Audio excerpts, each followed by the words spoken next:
Ang concern nito, nag-overheat pag nata-traffic. Pero pag tumatakbo siya during high speeds, wala, hindi siya nag-overheat. So, ito yung diagnostic procedure na ginagawa namin dito to verify yung mga ganitong klase ng issue ng mga ganitong klase ng unit. So, yung mga mahilig magrekomenda na naman dyan ng, ng top overhaul pagka nag-overheat, wag muna naman mga boss. Inspeksyonin nyo muna kung ano talaga yung nagiging problema bago kayo recommend kung ano yung mga possible na pwedeng maging cause ng issue ng isang unit. So dito, based dun sa ating diagnostics, ang ginagawa natin dito is chinecheck muna natin yung mga cooling system parts. And dun sa ating inspection, sa diagnostic natin, ang lumabas is yung ating electric cooling fan. So hindi siya nag-activate. So tignan nyo to. Sa pag-diagnose ng electric cooling fan, pagka i-eliminate mo yung electrical, make sure na kapag nag-activate kayo dito sa bidirectional control, tutunog tong relay na to. Fan number 2 dito sa ating mapping sa cover. So dapat ito yan, mag-click dapat yan pagka inon mo dito, and dapat aandar yung radiator fan dito sa ano natin. Yan, yung radiator fan natin. So yun yung isa-simulate natin. I-on natin to, papakinggan natin kung magki-click. Lalapit ko lang itong mic. Ayan. I-verify natin kung goods yung wiring. Pagka goods yung wiring, most probably, so paano tayo may problema. So on natin. Tignan natin kung magki-click. Off.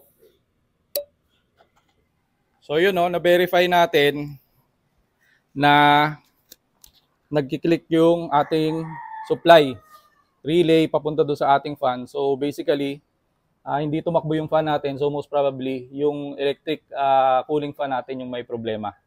So bakit si boss nakaka-encounter ng overheating while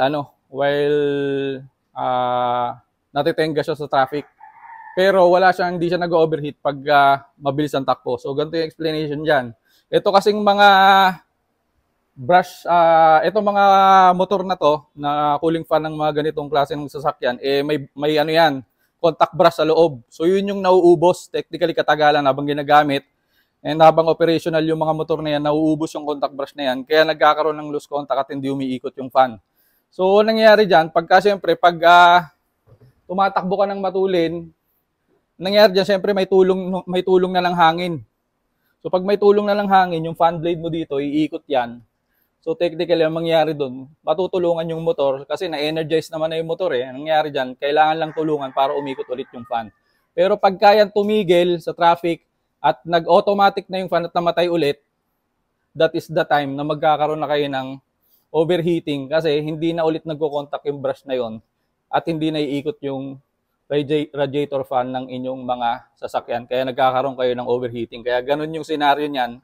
Pagka, kunyari, tumatakbo kayo at high speeds, walang overheat. Pero pagka tumigil kayo sa traffic, nagkakaroon kayo ng high temperature indicator lamp sa inyong dashboard at nag-overheat na at umaapaw na yung coolant ninyo dun sa inyong reservoir dahil hindi nag-activate yung fan ninyo para palamigin yung coolant na supposedly magpapalamig dun sa makina ng ating sasakyan. So yun mga boss, no, pagka naka-experience kayo ng mga ganitong klase ng problema, i-check nyo muna yung mga possible causes. Pero most probably, pag usually mga ganitong model, bago pa yan, ang tinatamaan dyan, and very common issue na nagiging problema is ito, yung motor. So yung tip natin for today mga boss, good day! Sana nakatulong. Peace out!